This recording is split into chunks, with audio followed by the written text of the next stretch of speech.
Assalamualaikum warahmatullahi wabarakatuh. Perkenalkan, nama saya Muhammad Tapiansyah dengan NPM 2040301005. Dan saya Junaid dengan NPM 2040301022. Saya Chandra Wijaya, NPM 2040301020 dan saya Nur Rahman dengan NPM 2040301024. Ya, kami di sini akan mempresentasikan PKM yang kami buat yang berjudul yang kami membahas tentang korupsi. Ya, sebelum masuk ke pembahasannya, kami ada sedikit cuplikan saat pengerjaan berupa time lapse. Nah,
3. Di sini kami akan memaparkan sedikit materi kami yang berjudul Korupsi Dana Pembangunan 2 Gedung Institut Pemerintahan Dalam Negeri. Bab 1. Abstrak. Korupsi merupakan masalah yang tidak pernah selesai di Indonesia hingga saat ini. Masalah korupsi di Indonesia khususnya dalam pembangunan suatu infrastruktur terus menjadi berita utama atau headline hampir setiap hari di media Indonesia dan menimbulkan banyak perdebatan panas dan pembahasan untuk mengatasinya. Di kalangan akademik, para cendekiawan telah secara terus-menerus mencari jawaban atas pertanyaan apakah korupsi ini sudah memiliki akarnya di masyarakat dan perlu treatment khusus untuk mengatasinya. Korupsi sudah merebak di beberapa institusi, bahkan di pejabat daerah sampai pejabat di lembaga tinggi negara terkena kasus korupsi. Walaupun sudah digencarkan iklan dan semboyan anti korupsi di berbagai media dan kesempatan, akan tetapi hal itu tidak mengurangi praktik korupsi di Indonesia. Ancaman hukuman penjara juga seakan tidak memberi efek jera pada para pelaku korupsi. Oleh karenanya diperlukan suatu upaya pemberantasan dan pencegahan korupsi yang dilakukan serta didukung oleh semua elemen masyarakat. Penanaman mengenai gerakan anti korupsi akan lebih efektif apabila difokuskan kepada generasi muda sebagai generasi penerus bangsa melalui pendidikan karakter dan internalisasi pendidikan anti korupsi. Hal ini dilakukan dengan cara memberikan penjabaran mengenai bahaya korupsi, apa penyebabnya, bagaimana akibatnya bagi kelangsungan hidup di suatu negara, bagaimana upaya untuk mencegah dan memberantas korupsi sejak dini. Oleh karenanya, sasaran dari kegiatan PKM kali ini adalah dugaan korupsi pada pembangunan 2 gedung Institut Pemerintahan Dalam Negeri atau IPDN di Kabupaten Agam, Sumatera Barat dan Rokan Hilir, Provinsi Riau. Bab 2. Pendahuluan. Latar belakang. Fenomena korupsi sudah menjadi permasalahan yang tak kunjung usai terjadi di Indonesia. Bahkan, Indonesia menjadi salah satu negara dengan peringkat yang tinggi di antara negara-negara lain dalam hal tindakan korupsi. Lembaga Pemantau Indeks Korupsi Global, Transparency International, merilis laporan bertajuk Global Corruption Barometer Asia, dan Indonesia masuk menjadi negara nomor 3 paling korup di Asia. Posisi pertama ditempati India, diikuti Kamboja di peringkat kedua. Untuk diketahui, untuk menerbitkan laporan ini, Transparency International menggelar survei terhadap 20.000 responden di 17 negara Asia sejak Juni hingga September tahun ini guna mengetahui bagaimana persepsi dan pengalaman responden terhadap kasus korupsi dalam 12 bulan terakhir. 6 kategori pelayanan publik dinilai dalam survei ini termasuk bidang kepolisian, pengadilan, rumah sakit umum, pengurusan dokumen, dan kelengkapan yang lainnya. Hampir 50% yang menyuap melakukan itu karena diminta sementara 32% responden mengatakan mereka tidak akan dilayani urusannya jika tidak punya koneksi personal. Tulisan laporan TI. Tingkat penyuapan di India mencapai 39%, di Kamboja 37%, dan di Indonesia 30%. Laporan TI mengungkapkan 3/4 responden di Asia meyakini korupsi di pemerintahan adalah masalah besar di dalam negeri, dengan 1 dari 5 orang mengakui membayar uang suap demi mengakses layanan publik dibanding tahun sebelumnya. Ini artinya sekitar 836 juta orang melakukan praktik kotor itu. Sementara 1 dari 5 orang responden di Asia mengatakan mereka harus mempunyai koneksi personal untuk dapat mengakses layanan publik. India menjadi negara terbanyak warganya memakai koneksi personal untuk mendapat layanan publik dengan angka 46%, diikuti Indonesia dengan angka 36% dan Cina 32%. Sementara itu, Indeks Persepsi Korupsi atau IPK Indonesia tahun lalu naik 2 poin menjadi 40 dari posisi 38 pada tahun 2018. Menurut TI, skor 0 berarti sangat korup dan 100 sangat bersih. Korupsi disebut juga rasuah. Pengertian korupsi ialah tindakan menyalahgunakan kepercayaan publik yang dikuasakan kepada mereka untuk mendapatkan keuntungan sepihak. 2. Rumusan masalah. Berdasarkan uraian latar belakang masalah tersebut, maka perumusan masalah dalam penelitian ini adalah 1. Bagaimanakah bentuk korupsi yang terjadi pada proyek konstruksi? 2. Apakah yang melatar belakangi terjadinya korupsi dalam proyek konstruksi pembangunan 2 gedung di IPDN, Kabupaten Agam, Sumatera Barat, dan Rokan Hilir, Provinsi Riau? 3. Strategi apa yang digunakan untuk mengurangi kasus korupsi dalam manajemen proyek konstruksi? Bab 3, tujuan dan manfaat penelitian. 3.1 tujuan dari penelitian ini. 1. Mengidentifikasi bentuk korupsi yang terjadi pada proyek konstruksi. 2. Mengetahui penyebab terjadinya korupsi dalam proyek konstruksi pembangunan 2 gedung Institut Pemerintahan Dalam Negeri IPDN di Kabupaten Agam, Sumatera Barat, dan Rokan Hilir, Provinsi Riau. 3. Mengidentifikasi strategi untuk mengurangi kasus korupsi dalam manajemen proyek konstruksi. 3.2 Manfaat dari penelitian ini adalah: 1. Sebagai sarana informasi bagi masyarakat dan pemerintah tentang kasus korupsi yang terjadi dalam proyek konstruksi. 2. Sebagai sarana informasi bagi pemerintah yang dapat menjadi bahan untuk menangani dan mencegah terjadinya kasus korupsi dalam proyek konstruksi.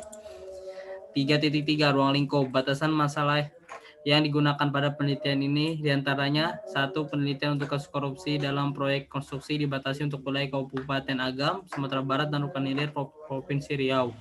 2. Sumber-sumber untuk membantu penelitian ini diambil dari artikel berita online dan jurnal. 3.4 Luaran yang diharapkan dapat menanggulangi penyalahgunaan dana proyek konstruksi. 2. Mengetahui modus apa saja yang digunakan dalam proyek konstruksi tersebut. 3.3 Pencegahan perilaku korupsi generasi milenial. Bab 4. Metode. A. Observasi merupakan metode pengumpulan data dengan mengambil materi dari jurnal. B. Studi kepustakaan merupakan suatu metode pengumpulan data dengan cara membaca atau mempelajari jurnal-jurnal ataupun materi dari internet. C. Kesimpulan informasi akhir yang diambil setelah melakukan analisis dan pengamatan. Bab 5. Hasil dan pembahasan. 5.1 Hasil. A. Mengetahui apa itu korupsi. Mengetahui tentang korupsi agar mengenal tindakan korupsi dan juga dapat membedakan antara tindakan kejahatan korupsi dengan tindakan kejahatan lainnya. Untuk itu, pembahasan tentang kriteria penyebab dan akibat korupsi merupakan materi pokok yang harus diinformasikan. Analisa penyebab dan akibat dari tindakan korupsi pada dana pembangunan infrastruktur. B. Sikap anti korupsi. Sebagai pemahaman nilai dan karakter dalam pemahaman anti korupsi dan penyalahgunaan dana pembangunan infrastruktur. 5.2 Pembahasan. Melalui proses penyelidikan, KPK telah menemukan bukti permulaan yang cukup adanya dugaan tindak pidana korupsi terkait pengadaan dan pelaksanaan pekerjaan konstruksi pembangunan 2 gedung kampus IPDN Provinsi Sulawesi Selatan dan Sulawesi Utara pada Kemendagri TA 2011. KPK sangat menyesalkan ketika korupsi justru terjadi terhadap upaya meningkatkan fasilitas, sarana, dan prasarana pendidikan, khususnya IPDN di Kemendagri. Dalam kasus ini terdapat dugaan korupsi pada proyek pembangunan 4 kasus IPDN di 4 daerah di Indonesia, kata Wakil Ketua KPK Alexander Marwata di kantornya, Kuningan, Jakarta Selatan, Senin 10 Desember 2018. Pada tahun 2010, Dudi Joko melalui kenalannya diduga menghubungi beberapa kontraktor kemudian memberitahukan akan ada proyek IPDN. Selanjutnya dilakukan pertemuan di sebuah kafe di Jakarta. KPK menduga sebelum lelang dilakukan telah disepakati pembagian kerja, yaitu PT Waskita Karya untuk proyek IPDN Sulawesi Selatan dan PT Adikarya untuk proyek IPDN di Sulawesi Utara. Terkait pembagian proyek ini, Dudi Jokom dan kawan-kawan diduga meminta fee sebesar 7%. Pada September 2011, pemenang lelang ditetapkan. Kemudian Dudi Jokom dan kontraktor menandatangani kontrak proyek sekitar 3 bulan. Kemudian yakni pada Desember 2011, Dudi juga meminta pembuatan berita acara serah terima pekerjaan 100% untuk proyek IPDN Sulawesi Selatan dan Sulawesi Utara, meskipun pekerjaan belum selesai, dengan tujuan agar dana dapat dibayarkan.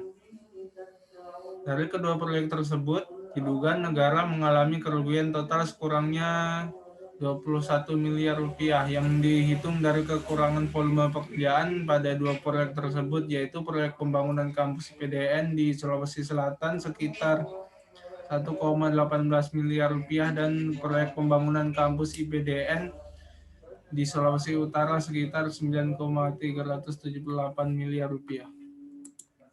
Sebelum penentuan pemenang lelang, Badan Pengawasan Keuangan dan Pembangunan atau BPKP telah melakukan review hasil lelang pengadaan gedung IPDN di 4 lokasi di daerah TA 2011. Dari review tersebut ditemukan terdapat kelemahan dalam proses pengadaan pada syarat grade 7. Selain itu, Lembaga Kebijakan Pengadaan Barang Jasa Pemerintah LKPP berpendapat bahwa syarat grade 7 itu bersifat diskriminatif. Dugaan kerugian negara untuk dua proyek pembangunan IPDN lainnya antara lain proyek pembangunan kampus IPDN di Agam, Sumatera Barat sekitar 3,8 miliar rupiah dan proyek pembangunan kampus IPDN di Rohil Riau sekitar 22,11 miliar rupiah. Total dugaan kerugian negara untuk pembangunan 4 gedung kampus IPDN tersebut adalah sekitar 77,48 miliar rupiah. Ini peningkatan perkara ya. Ini KPK meningkatkan perkara ini ketika penyelidikan dan menetapkan beberapa tersangka sebagai berikut. Kasus pembangunan IPDN di Sulawesi Selatan, Kabupaten Goa, TA 2011, nama dan jabatan nama Dodi Jokom, pejabat pembuat komitmen Pusat Administrasi Keuangan dan Pengelolaan Aset Sekretariat Jenderal Kementerian Dalam Negeri tahun 2011. Ada Adi Wibowo, jabatannya Kepala Divisi Gedung atau Kepala Divisi 1 PT Waskita Karya Persero Tbk. Ada kasus IPDN Sulawesi Utara TA 2011. Namanya ada Pak Dodi Dokom, jabatannya sama, pejabat pembuat komitmen Pusat Administrasi Keuangan dan Pengelolaan Aset Sekretariat Jenderal Kementerian Dalam Negeri tahun 2011. Ada Pak Dodi Purwoko, Kepala Divisi Konstruksi 6 PT Adikarya Persero Tbk. Dan ini ada beberapa foto ya, tersangka kasus korupsi 2 gedung kampus IPDN Sulawesi Selatan di Kabupaten Goa dan Sulawesi Utara pada Kemendagri TA 2011. Ini Pak Dodi Dokom, ini Pak Adi Wibowo. Atas perbuatannya Pak Dodi Dokom, Adi Wibowo, dan Dono Purwoko disangkakan melanggar pasal 2 ayat 1 atau pasal Undang-Undang Nomor 31 Tahun 1999 sebagaimana telah diubah dengan pasal Undang-Undang Nomor 20 Tahun 2001 tentang pemberantasan tindak pidana korupsi Junto pasal 55 ayat 1 ke 1 KUHP. Kesimpulan berdasarkan atas pembahasan di atas dan dari rumusan masalah, maka dapat disimpulkan bahwa korupsi merupakan tingkah laku individu yang menggunakan wewenang dan kekuasaannya guna mengeruk keuntungan pribadi atau kelompok dan sangat merugikan kepentingan umum dan sangat bertentangan dengan norma-norma yang berlaku. Bentuk-bentuk korupsi yang terjadi adalah penyelewengan dana-dana atau keuangan negara sehingga dapat merugikan rakyat seperti dugaan korupsi pada pembangunan 2 gedung Institut Pemerintahan Dalam Negeri atau IPDN di Kabupaten Agam, Sumatera Barat dan Roakan Hilir Provinsi Riau. Yang menyebabkan terjadinya korupsi adalah faktor kekayaan atau faktor motif pelaku yang mempunyai motif serakah dan tidak puas serta lemahnya kontrol negara perlakuan hukum yang berbeda dan ringannya sanksi hukum. Dari berbagai kejadian korupsi tersebut, maka tingkat korupsi di negeri yang mayoritas penduduk yang muslim ini termasuk negara yang paling tinggi korupsi di dunia. Meskipun berbagai macam upaya yang dilakukan oleh pemerintah, namun semua itu belum membuahkan hasil yang memuaskan. Padahal upaya pemberantasan korupsi ini dimulai sejak era Bung Karno sampai sekarang, tapi seakan-akan korupsi ini bagai penyakit dan virus HIV/AIDS yang menyerang kekebalan tubuh manusia. Dalam hal ini adalah korupsi yang akan melemahkan pembangunan dan kesejahteraan rakyat. Pemberantasan korupsi dapat dilakukan secara tuntas menurut Haji Ismail Yusanto menyatakan bahwa terdapat 6 langkah dalam pemberantasan korupsi, yaitu pertama, sistem pengajian yang layak, kedua, larangan menerima suap dan hadiah, ketiga, perhitungan kekayaan, keempat, teladan pemimpin, kelima, hukuman setimpal, keenam, pengawasan masyarakat. Selain 6 poin tersebut, pemberantasan korupsi harus melibatkan semua pilar masyarakat. Sekian yang dapat kami paparkan. Kurang dan lebihnya mohon dimaafkan. Wassalamualaikum warahmatullahi wabarakatuh. Waalaikumsalam warahmatullahi wabarakatuh. Kontrol.